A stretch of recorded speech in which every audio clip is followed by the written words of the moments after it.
After about a 3.5-hour drive, we found ourselves at... Ladies and gentlemen, the Traveling Wildberries.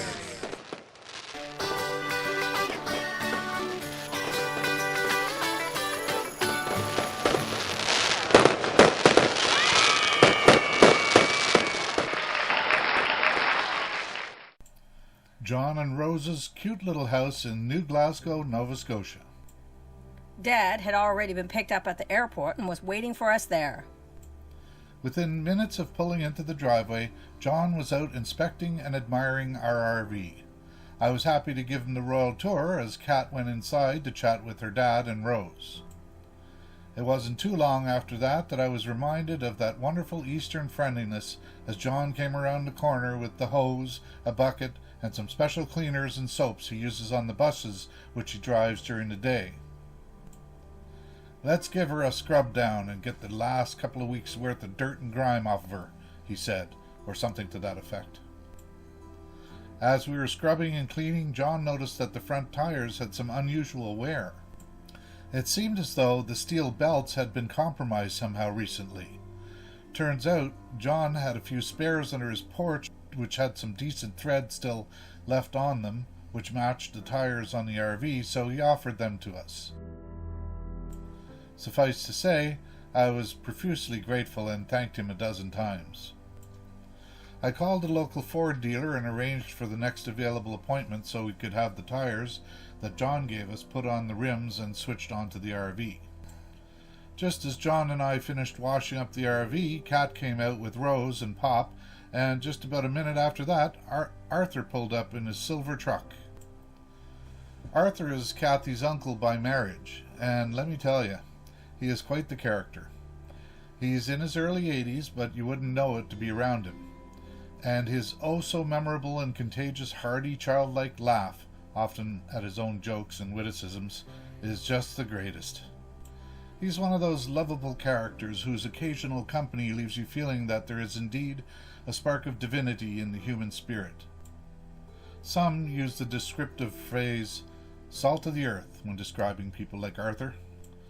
There's only one other person I can think of that tends to leave me with a similar level of faith and love in humanity. Sadly, she just passed away recently. Her name was Jen.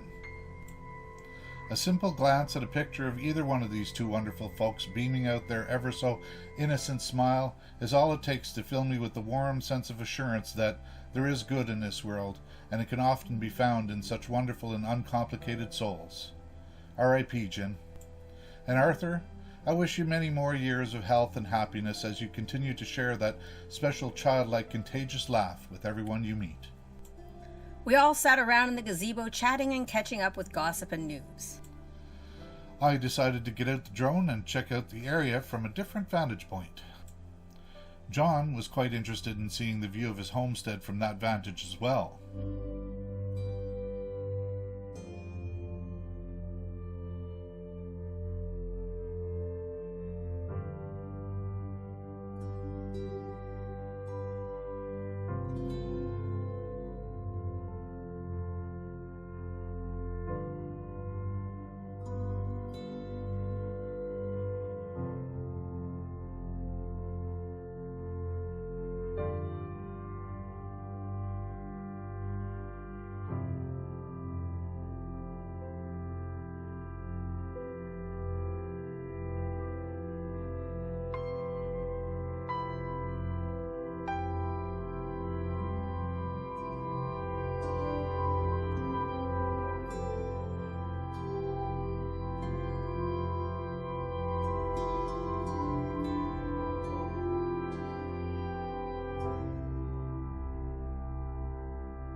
The next morning, Kat was up early while I slept in.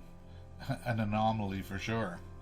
I later woke up to the sound of Rose and John singing playing guitar in the gazebo just outside the RV. That, along with the smell of fresh brewed coffee, was a great way to wake up. We had breakfast, then got ready to experience the new, to us, Confederation Bridge as we take a drive into PEI. The Confederation Bridge is a box girder bridge carrying the Trans-Canada Highway across the Abigewitt Passage of Northumberland Strait, linking the province of Prince Edward Island with the province of New Brunswick on the mainland. Opened May 31, 1997, the 12.9-kilometer, 8-mile bridge is Canada's longest bridge and also the world's longest bridge over ice-covered water. Construction took place from October 1993 to May 1997 at a cost of 1.3 billion Canadian dollars.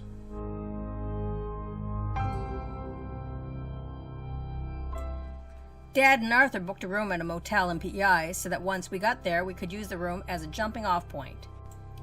The total drive was going to be about 3.5 hours, but we stopped at Wendy's about midway for lunch.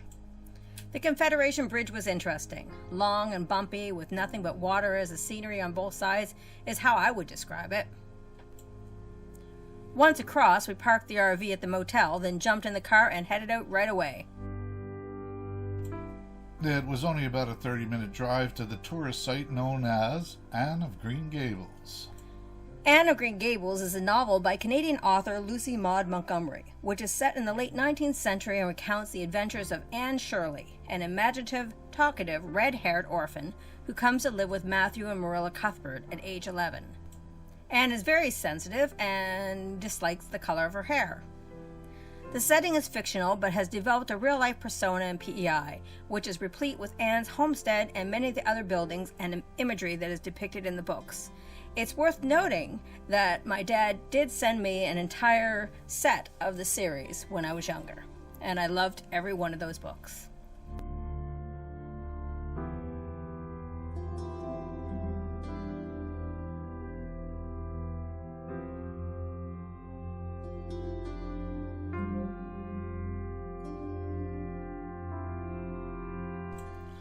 After our tour, we drove down to see the infamous Cavendish Beach. It was a nice sunny day, but not too hot. Dad wasn't into walking along the beach, so we waited up on the pier as Ken and I walked up the beach gathering shells and a bit of the famous red sand to bring back with our souvenirs. We headed back to the car where Arthur was waiting, and then after a pit stop at KFC, we headed back to the hotel. The next morning, we decided we would head back to John and Rose's place. After supper, we pulled out the guitars and Pop got out his harmonica and led the way.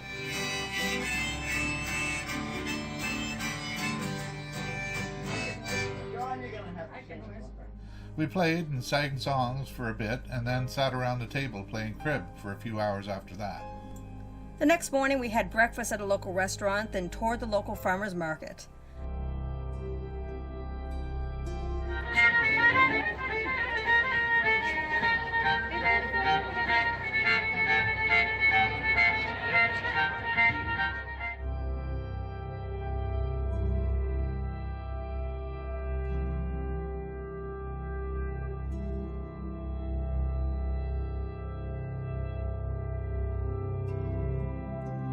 After that, we drove down to the waterfront and had fish and chips for lunch.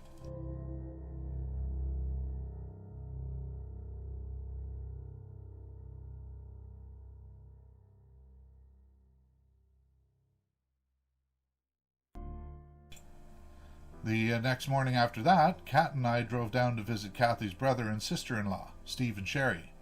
I decided to take a break while Kat and Steve and Sherry and Pop went down and toured the Halifax Harbor together. It was great. We walked around, took some pictures, and enjoyed one another's company.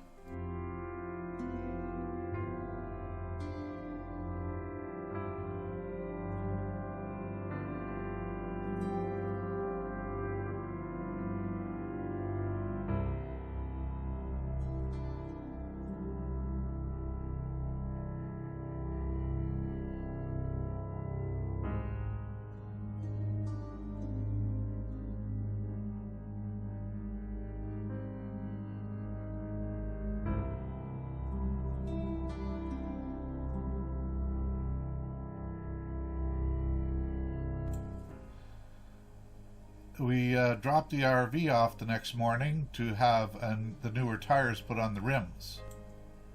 And that was it. Another adventure in the books. Tomorrow we head over to visit with Kathy's friend in Beaverbank.